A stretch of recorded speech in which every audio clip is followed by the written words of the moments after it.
Buenas tardes, ¿cómo están? Bueno, a esta hora les damos la cordial bienvenida nuevamente al Filben 2023, el aplauso de los que están aquí en esta sala, la Sala Batalla Naval del Lago. Estamos para el canal de YouTube de la Feria del Libro Internacional y nosotros hoy pues tenemos un invitado que viene a presentar su libro, se llama así, El otro posible y demás ensayos historiográficos y la gramática de la opresión de Alexander Torres Iriarte, escritor, historiador, conferencista, profesor universitario, coautor de 20 libros y autor de 9 publicaciones, autor de más de 300 artículos publicados en revista, ganador del Premio Nacional de Literatura Estefanía de Mónaco en el año 2016. Un placer recibirlo en la Filben 2023, capítulo Zulia, ya en rumbo a lo que es la conmemoración de la Batalla Naval del Lago y, por supuesto, más orgullosos que nunca porque el padre de la patria también. Festejamos el día de su nacimiento que vino a llenarnos de gloria y, bueno, bienvenido a esta Feria del Libro en Maracaibo. Bueno, gracias, Magali. Bueno, como se estila en estos casos, agradecer nuevamente la benevolencia, la eficiencia, ¿no?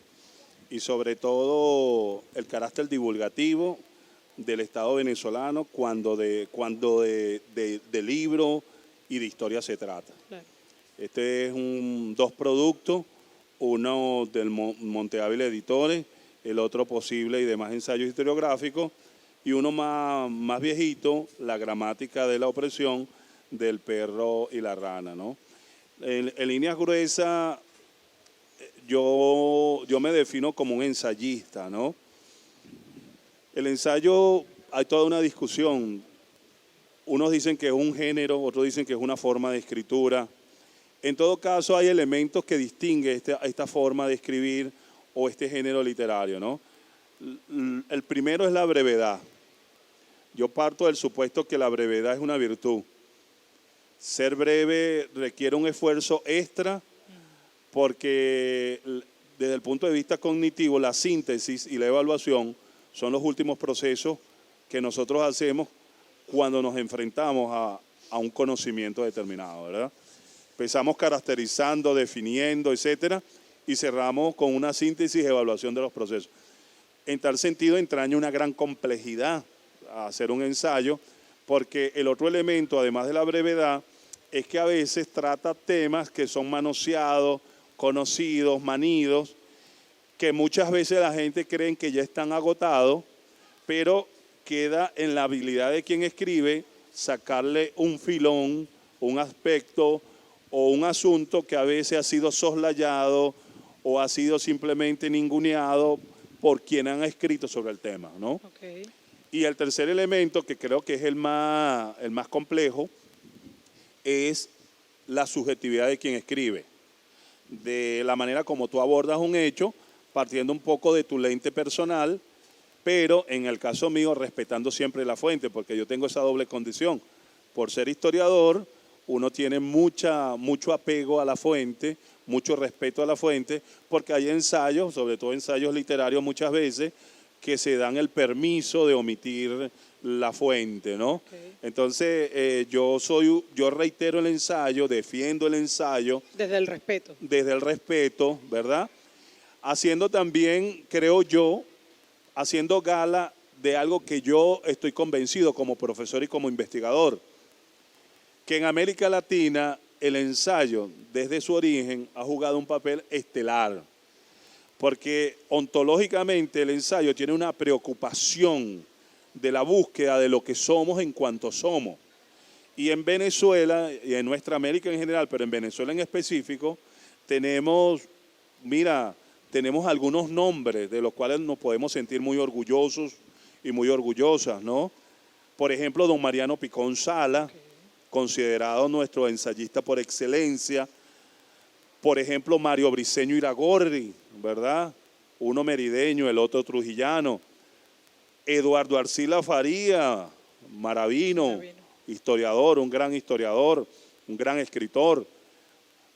Podríamos decir, por ejemplo, don Enrique Bernardo Núñez, que gracias a él, los 20 de mayo, nosotros celebramos el Día Nacional del Cronista, porque él nació un 20 de mayo en Valencia en 1895. Lo propio podríamos seguir hurgando porque tenemos grandes ensayistas que se han preocupado por lo que somos en cuanto somos.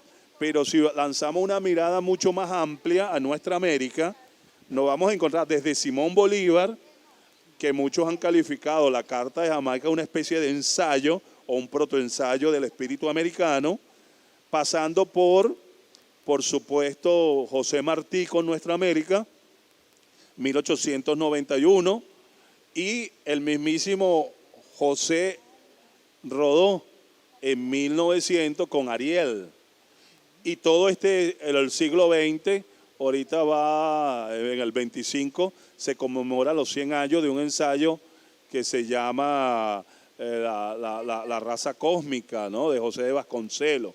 Entonces yo soy un apasionado del ensayo y por supuesto aunado a la pasión histórica. Entonces he cultivado investigaciones monográficas, es decir, de un solo tema, pero también por la celeridad de los tiempos y por la diversidad de miradas, he cultivado también ensayos históricos de temas y problemas diversos, y podemos decir que aquí estamos enfrentándonos en la sumatoria más o menos unos 20 ensayos entre estos dos libros.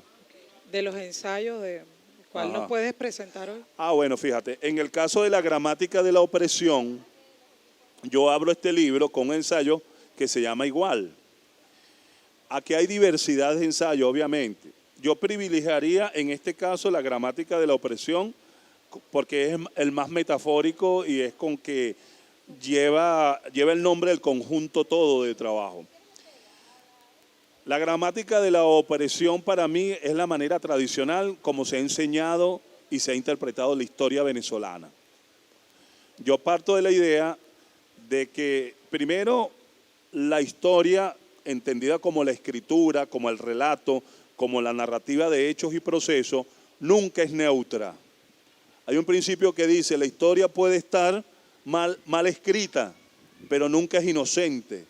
Porque quien escribe desde un lugar de enunciación, consciente o inconscientemente desde un mirador que está filtrado, que está mediado desde la postura personal, las convicciones políticas, la herencia religiosa, las posturas, digamos, filosóficas, etcétera, o ideológicas. Entonces, quien escribe decide escribir, y cuando tú escribes estás tomando una decisión porque estás dejando de decir muchas cosas. Quien se enfrenta a una página en blanco y elige una palabra, estás dejando de decir millones de palabras. Entonces las palabras nunca son neutras y el relato histórico mucho menos. Parte de la ofensiva de las derechas o del pensamiento conservador es vendernos una supuesta neutralidad axiológica de quien escribe la historia, una pseudo-objetividad que no existe, porque la sola escogencia de un tema ya dice cuál es tu postura, porque no es lo mismo estudiar, ¿verdad?, las luchas campesinas de 1846 a estudiar la sucesión papal del siglo XIX en España. Quien crea que eso es algo objetivo, que no hay un compromiso o una mirada, está haciendo un uso de un recurso verdaderamente ideológico, está ocultando la realidad. Norberto Bobbio decía, quienes dicen que las ideologías han muerto, que la lucha de clase ha muerto, que el sujeto histórico ha muerto, tengan cuidado, es de derecha, porque oculta la realidad, encubre la realidad. En ese ensayo yo hablo de un paradigma historiográfico dominante venezolano. La manera como nos han enseñado, como han transmitido y como han investigado nuestra historia. Ustedes recordarán que la palabra paradigma se puso de moda en los años 60 a raíz de un libro de Tomás Kuhn que se llama La estructura de las revoluciones científicas. Y él fue uno de los primeros que acuñó. Esto es un término que viene más del mundo de las ciencias naturales y de la física que de las ciencias sociales. Paradigma, en pocas palabras, es un modelo que filtra la realidad hasta tal punto de que te la hace ver como natural. Un ejemplo de paradigma, de conductas paradigmáticas que a veces no tenemos conciencia de ellas, es que una vez va un joven Viene un joven saliendo de un pueblo y viene una persona de una ciudad que nunca ha estado en ese pueblo. Y esa persona viene acelerada. Y es un pueblo muy agreste, donde hay muchos animales. Y cuando el joven dobla y ve que viene un carro que casi lo choca, él le grita a la persona que viene conduciendo y le dice, vaca. Y ella le responde, y tú, perro. Y a los 50 metros la señora choca contra una vaca. Ella estaba en la creencia que él la estaba ofendiendo. Entonces, eso es un paradigma, es una instalación cultural donde tú ves una relación con los demás como algo natural y no te das cuenta que es una filtración, claro, que es una mediación, que todo es cultura, que son construcciones. A nosotros nos han enseñado a ver la historia a través de ciertos paradigmas. Y esos paradigmas yo los llamo la gramática de la opresión. ¿Cuáles son? El eurocentrismo. La primera, la idea de que fuimos descubiertos. La idea de que nuestra mismísima historicidad está condicionada por Europa. La idea de que con la llegada de los españoles entramos al torrente de la civilización occidental. Que gracias a ellos nos evangelizaron, nos cristianizaron. Gracias a ellos estamos en el circuito del capitalismo y nosotros, en la medida que nos parezcamos a ellos, lo imitemos, emulemos sus sistemas educativos, sus formas políticas, sus relaciones comerciales y económicas, entonces vamos a salir de la barbaridad, del salvajismo, del subdesarrollo. ¿Me explico? Entonces, el eurocentrismo es la creencia de que solamente Europa o los centros de poder tienen cultura y los demás somos seres aculturales. Allí viene entonces la idea del descubrimiento de América. Si yo digo descubrimiento de América, significa que yo cosifico al otro. Yo puedo descubrir una silla, puedo descubrir una montaña, porque son objetos inanimados. Pero yo no puedo descubrir un ser humano porque en todo caso el ser humano también a mí me descubre, o nos descubrimos o nos encubrimos, pero nunca puede haber una relación unidireccional. Claro. Para yo decir que yo te descubrí, yo no puedo entrar a tu casa y, ay, mira, te descubrí, esto es mío. No, entonces hasta esa resemantización que se ha hecho en la Revolución Bolivariana, sobre todo con el presidente Chávez, cuando empieza a hablar de resistencia indígena, es un avance conceptual. Creo que falta más, porque eso hace 20 años y estamos repensando la historia, pero fue un salto cualitativo, significativo, la conceptualización de la historia de otra mirada. El segundo elemento que está vinculado a él es la concepción racista de la historia. El racismo es la creencia, es la práctica y la ideología de considerar que otros son inferiores por un conjunto de atributos raciales, culturales o personales. Si eres negro, eres inferior porque tienes pigmentación cutánea, tienes melanina en la piel y eres procedente de África y eso es un continente salvaje. Y yo, que soy europeo, europeo significa Europa es la tierra de los mejores, la tierra de los bien amados, entonces yo soy superior a ti. De tal manera que en la historiografía se ve mucho la idea racista, subyacente y a veces muy explícita.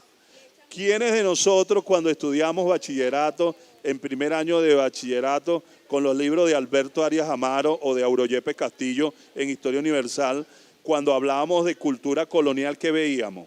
Veíamos imágenes marianas, veíamos el mundo católico. Ajá, y si nosotros partimos que habían diversidades de etnia, grupos sociales y cultura, cuando hablaban de los negros, ¿a quiénes se referían? Mano de obra esclavizada, y no tenían dioses, y no tenían idioma, y no tenían... ¿Me explico? Y no hablemos de lo indígena, que ni siquiera aparece ni es considerado cultura. Y parte de esos conceptos de considerar que lo que hace pueblo es folclore y lo que hace la élite es arte, arrastra o tiene su origen en esa conceptualización racista que todavía está presente en nuestros libros y en nuestras investigaciones. Pero además es una conceptualización elitesca. La palabra élite es un galicismo, es una palabra de procedencia francesa que viene de eligere, de los elegidos, de los escogidos, minorías rectoras, esclarecidas, poderosamente, económicamente hablando, culturalmente hablando, quienes deben regir a los demás seres porque son seres, son superiores, pues. En el fondo, las clases dominantes, las élites, los grupos, quienes dicen que si el pueblo construye su propio proceso, como es ignorante, como es ciego, como está incapacitado, va a fracasar y necesita un grupo, ¿verdad?, de emprendedores, de vencedores, de constructores, que son algunas familias notables, algunos apellidos interesantes, y entonces excluyen la posibilidad de que los pueblos sean los artesanos y los constructores de su propio destino, ¿no? Y esa la vinculo con una más polémica. Fíjense, estoy caracterizando cómo nos han enseñado y cómo vemos la historia. Nuestra historia todavía, con todos los avances que ha habido, es extremadamente androcéntrica. El sexismo tiene dos caras, el machismo y el embrismo, que no es el feminismo. Pero el machismo es misógeno, parte de la idea de que la mujer es inferior y por su condición de inferioridad debe ser servil y debe ser pasiva ante los imperativos, ante las demandas, ante las órdenes del varón. Pero lo que sustenta esta conceptualización de la historia o este paradigma presente en la historia, en gran medida, es nuestra herencia judeocristiana. La idea de que la mujer es la causante de la caída, del pecado original.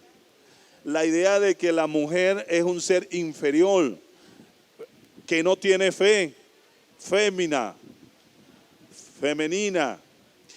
aunado al proceso de dominación e invasión que introyectó esos valores al mundo indígena. Se lo voy a graficar así. Cuando llegaron los invasores hispanos a estos territorios, el proceso de adoctrinamiento religioso católico veía de mal modo la diversidad sexual, coitogenital, que los indígenas mostraban con las hembras. No tenían pudor, se acostaban, hacían el amor libremente sin ningún tipo de prejuicio. Y ellos reglamentaban la manera idónea de hacer el amor. La mujer abajo, el hombre arriba. La mujer como materia materna, la que presta el terreno. El hombre quien abona la semilla. El patriarcado, claro, el que manda. Si tienes hija pierde el apellido. Si tienes varón te reproduce y el estirpe sigue viviendo. Bueno, esa posición de la mujer abajo y el hombre arriba, si buscan el Kama Sutra, pues resulta que ese se llama la posición del misionero. Se llama la posición del misionero porque los misioneros dijeron que era la manera indicada de hacer el amor. Hasta reglamentaban hasta la forma de las relaciones amatorias. Lo que quiere decir que la mujer es inferior porque está abajo, no puede mostrar placer ni un ápice de emoción, y el hombre es el que manda, el que domina, el que se impone. Y si la mujer entra a la historia, entra de la mano del Señor, de la mano del caudillo, de la mano del héroe y nunca con luz propia. A nosotros nos enseñaron, porque Manuela Sáenz era más la amante del libertador que la caballeresa del sol, que ella se había ganado ese prestigio con San Martín en el sur debido al trabajo que había hecho a favor de la causa emancipadora. Nosotros conoceremos más a la señora Luisa Cáceres por ser la esposa de Arismendi que por aquella mujer que perdió en cautiverio su propio hijo en defensa, ¿verdad?, de la opción liberadora. Y así podríamos seguir haciendo ejercicio de la manera como la mujer ha sido invisibilizada del discurso y la práctica histórica. Hoy sabemos que es inconcebible, que no hay proceso de cambio sin la participación de la mujer.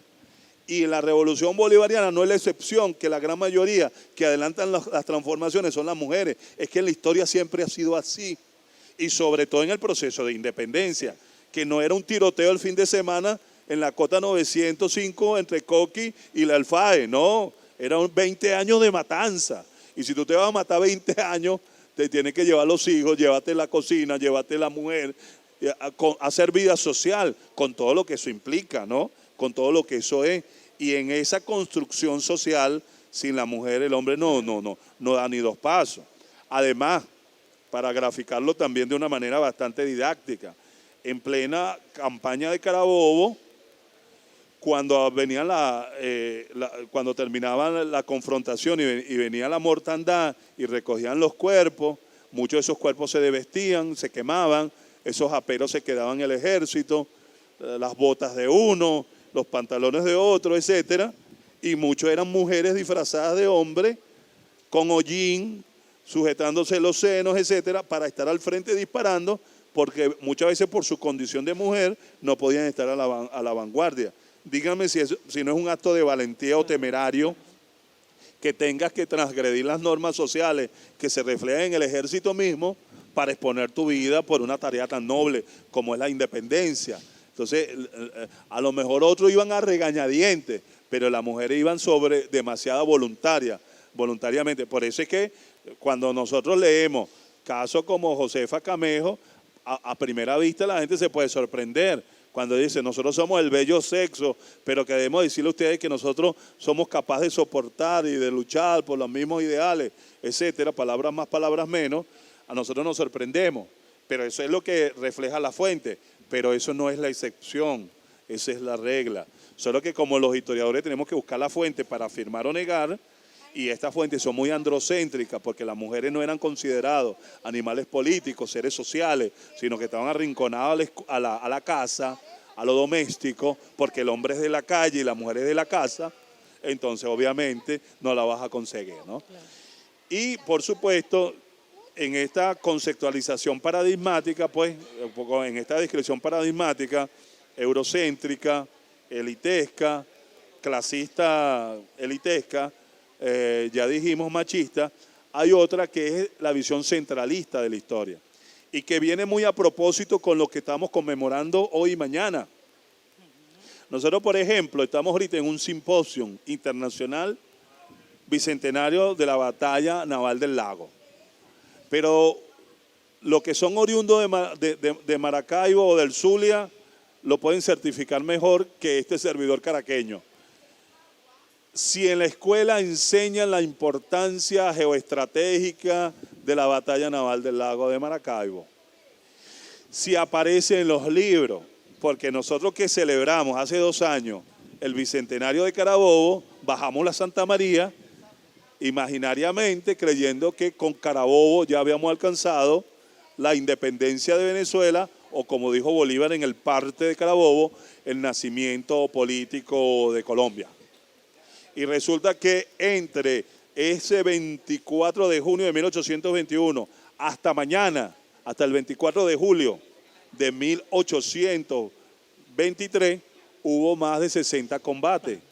Y ese reducido grupo que fue vencido en Carabobo huyó despavorido, bien sea para Puerto Cabello, bien sea para Coro o bien sea para Maracaibo.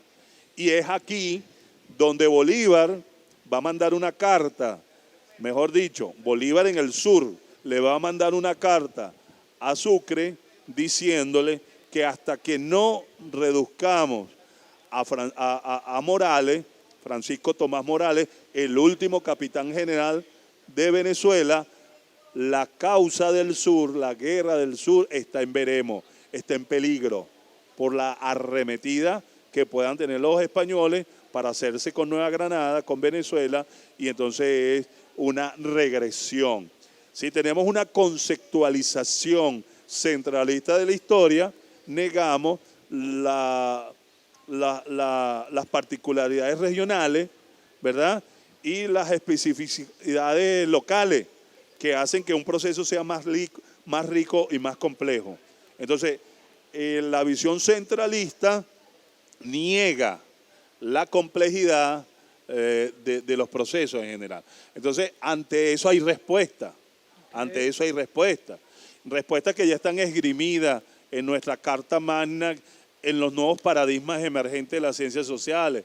Ante la visión eurocéntrica, nosotros defendemos el policentrismo. Ante la visión machista, el respeto, la equidad de género, la igualdad. Ante la negación de la discriminación del otro, la inclusión del otro, y así sucesivamente. Entonces aquí yo trabajo eso y otros temas siempre en clave descolonizadora, ¿no? En este libro. Y el otro posible, bueno, ya es otra cosa, porque aquí yo me monto sobre temas muy densos también. Por ejemplo, el otro posible llamo yo a la Carta de Jamaica. Trabajo la Carta de Jamaica mediante una categoría de un pensador argentino, Arturo Andrés Roy, que se llama la función utópica del discurso. Yo aplico esa categoría a la Carta de Jamaica y la descubro claramente, ¿no? Un otro posible es la posibilidad, es decir, la filosofía para América Latina, la filosofía para nosotros, no es lo último, es lo primero. Nosotros vamos transformando la realidad y vamos haciendo filosofía. Cuando Chávez dijo aquello del socialismo y habló con Fidel, y Fidel le dijo, Chávez, no busque tanto explicar qué es el socialismo, hazlo, constrúyelo, porque no hay fórmula, ¿no? Se hace camino al andar. Bajo esa visión de que se hace camino al andar, así pensaron nuestros libertadores. La filosofía no es el ave vespertina, no es el búho de Minerva que vuela en la noche, es el ave de la mañana que sale temprano el alba, que lo mandas adelante y tú vas atrás, y ella te va guiando. No es la contemplación. Europa se puede el lujo de contemplar, nosotros tenemos que salir a transformar.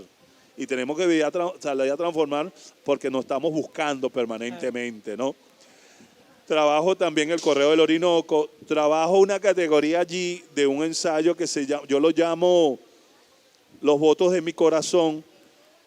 Yo me atrevo a hacer una conceptualización y la aplico. Se llama Paternalismo Político Liberador. A eso me voy a referir. Y otros ensayos más. Hablo de Andrés Bello, a quien defiendo y estimo mucho, de Simón Rodríguez y de otros maestros, ¿no? Hablo también de 1820, el encuentro en Trujillo y demás. Okay. Mira, una manera de acabar con la revolución bolivariana es ir a las bases de la misma. Y la columna vertebral de la revolución bolivariana es Bolívar, es el pensamiento bolivariano. Y resulta que el discurso ante el Congreso de Angostura, que es el momento más alto, la máxima expresión de la madurez del pensamiento del padre de la patria, es, digámoslo así, donde él habla de la suma de felicidad posible, donde defiende la integración nuestra-americana, donde da paso al nacimiento de Colombia, donde habla de elecciones populares, de gobiernos populares, donde habla de una cuarta potestad distinta al poder legislativo, ejecutivo y judicial, el poder moral, ¿verdad? Habla en contra de los fueros, desmantela pues un conjunto de premisas que existían después de hacer un diagnóstico de la Primera y Segunda República, etcétera. Pero Bolívar allí, a contracorriente, plantea una fórmula que es un Senado hereditario. Y a primera vista, una persona que tenga profunda convicción republicana, parece paradójico que defienda una institución que parece tener un carácter monacal, tradicional, aristocrático, etcétera, ¿no? Y yo explico en un ensayo que se llama El péndulo diabólico, yo explico ahí por qué Bolívar plantea eso en el 19 y cuál es la respuesta y la discusión en el marco del Correo del Orinoco. Yo reviso la discusión en el Correo del Orinoco porque él publicó el discurso en el Correo del Orinoco y salieron otros tribunos como Gaspar Marcano, como Peñalver, ¿verdad? Fernando de Peñalver, le salieron al paso a favor y en contra de esa instancia. Pero Bolívar, en el discurso ante el Congreso de Angostura, plantea la necesidad de un gobierno distinto. Cuando Bolívar dice, moral y luces son los polos de una república, moral y luces son nuestras primeras necesidades, y cuando Bolívar plantea que es responsabilidad del gobierno elevar al pueblo, a primera vista Bolívar tiene una actitud paternalista. Entonces los enemigos de Bolívar empiezan a acusarlo de paternalista y autoritario. Y Madariaga tiene una frase infame, algo así como que Bolívar tiene la democracia en los labios, pero la aristocracia en el corazón. Yo ahí planteo una reconceptualización de paternalismo. Paternalismo es un término peyorativo. Cuando yo digo que yo soy paternal, significa que yo obstruyo, yo impido el desarrollo de mis hijos, del pueblo o del otro que considero inferior, aminorado, tarado, inhabilitado. Y entonces salgo yo como padre protector, sobreprotector, a salvar a mi hijo, pero impidiendo que él mismo resuelva sus problemas y exigiéndole y diciéndole que esto me va a doler más a mí que a ti. ¿Verdad? Bajo esa idea, parece que dice la derecha de Bolívar, que Bolívar fue un hombre que impidió el desarrollo de la sociedad civil, porque impidió que la gente ejerciera la democracia, etcétera, y las virtudes republicanas. Bueno, aquí vengo yo lo llamo paternalismo político liberador. Es que tú tienes que ser paternalista con un pueblo que ha estado 300 años sometido, que hay una profunda injusticia social, que hay más de casi 100% de analfabetismo, que hay una explotación. Cuando la revolución bolivariana comenzó tenía que ser paternalista, porque había una deuda histórica insalvable. Y eso explica en gran medida, y las hay todavía, y eso explica en gran medida las creaciones de las misiones. Si el Estado tradicional liberal burgués hubiese funcionado, no creamos la misión, porque si hay educación, ¿para qué vas a crear las misiones educativas? No, pero es que hay analfabetismo a pesar de que hay un aparato educativo. Pero si el aparato de la sanidad y asistencia social funciona, no, entonces tengo que crear barrio adentro, porque con esos canales tradicionales, con esas armas melladas, diría el Che, del imperialismo, ¿verdad? Con esas armas melladas del punto fijismo, no íbamos a hacer esas transformaciones.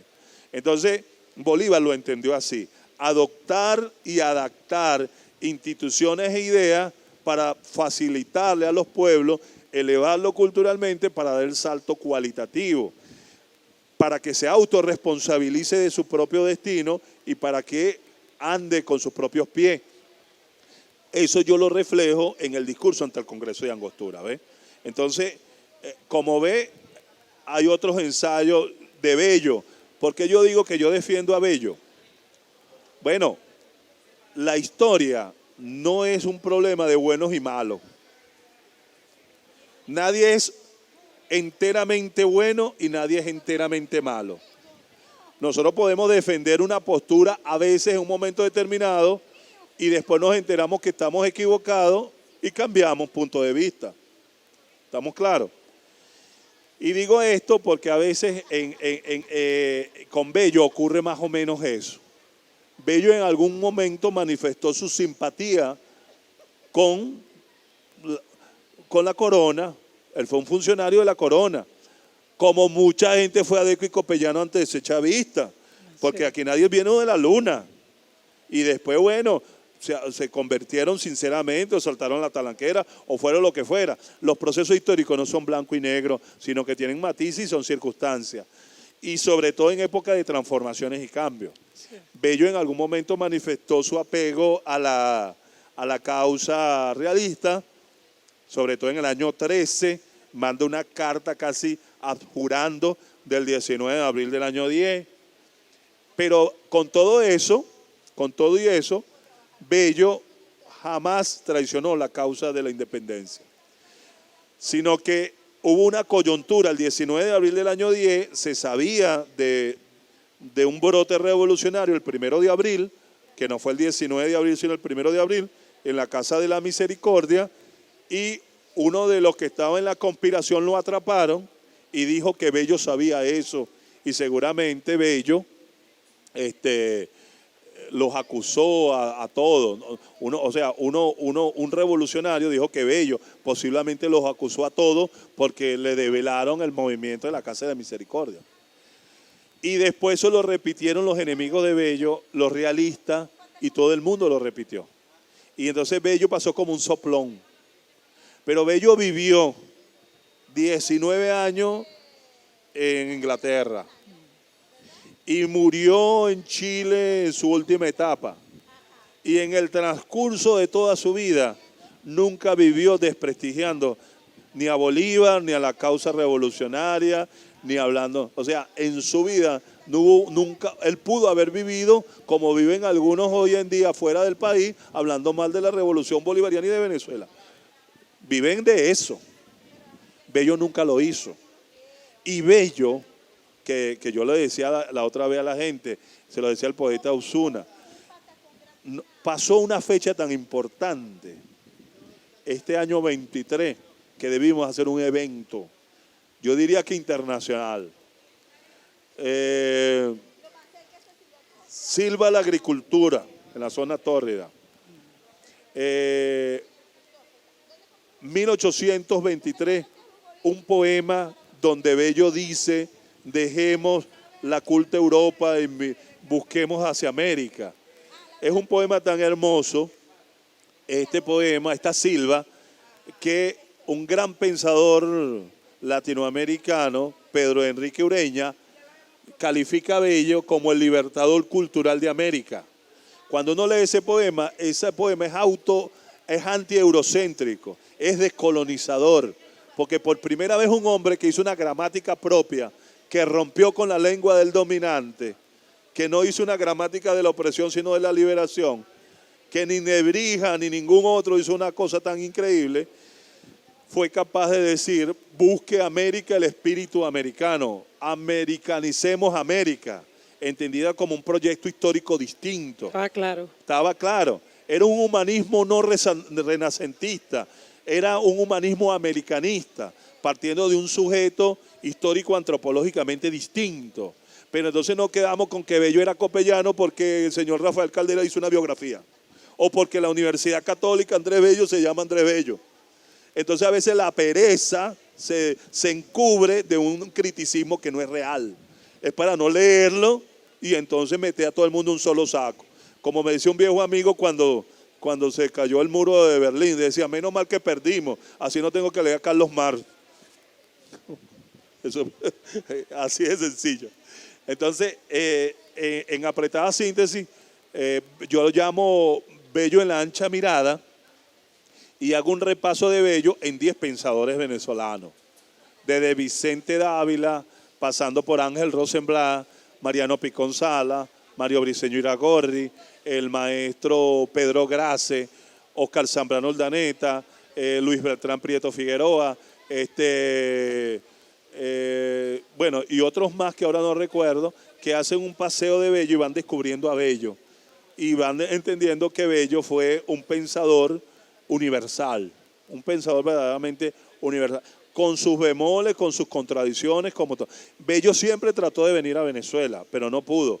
De hecho, Bello iba a venir en el año 13 y vino el año 14, el año terrible. Después Bolívar y toda la diáspora, la república estaba en un bergantín del mar Caribe entre Haití y Jamaica, porque la república, o en la loma de algún libertador, pero no estaba aquí la república porque esta era una matanza, hasta que Bolívar regresa en el 17, refunda la república, y Bello iba a venir, pero era muy inestable la posibilidad.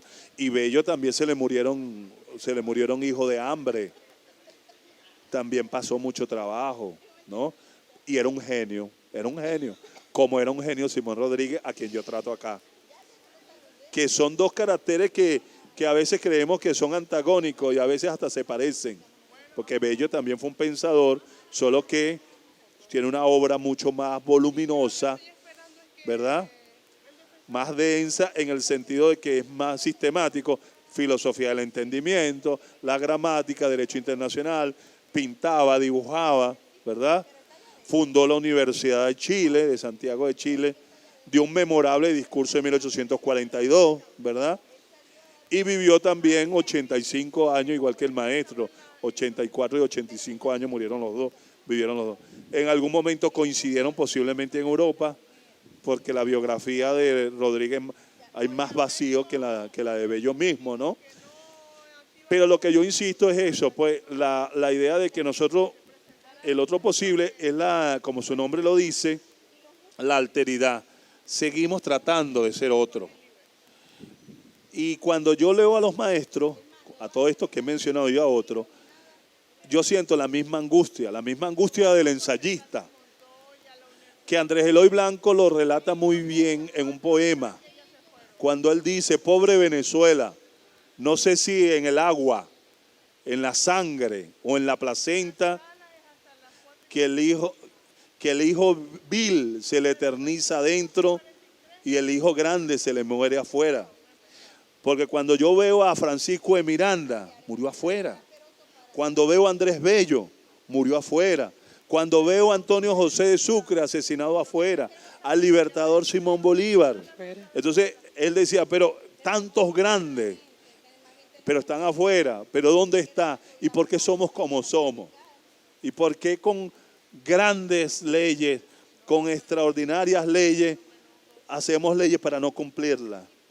Y ni imitando ni emulando sistemas o regímenes extraños o muy eficientes en otras latitudes, cuando lo aclimatamos acá, es la extrapolación de un pingüino al trópico.